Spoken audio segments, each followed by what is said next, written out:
Estados Unidos América lhe-se encarregado chefe negócio Estados Unidos América se hadia facilidades bemos no saneamento e centro saúde comunitário sanulo recém-hat.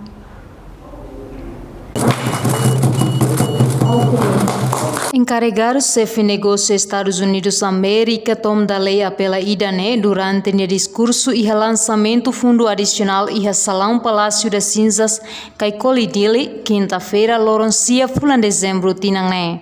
Centro Saúde Sanulo Recém-Hatne localiza e município Baucau Covalima Dili Ermera no Manatutu. We will improve water, sanitation, and hygiene facilities to 14 community health centers in Baucau, Covalima, Dili, Ermera, and Manitoto for infection prevention and control. A missão melhora facilidade de mãos, saneamento, higienia e centro de saúde comunitária, Hamutu Sanulo Recém-Hat, e Baucau, Covalima, Dili, Ermera, no Manatutu. Rodihalo prevenção no controle da infecção.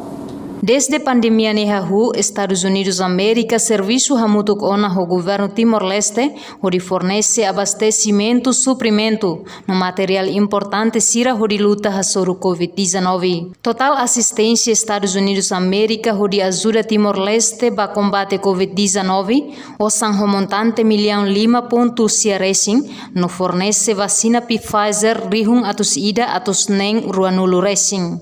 Reportagem da Xaviera Televisão Timor Post.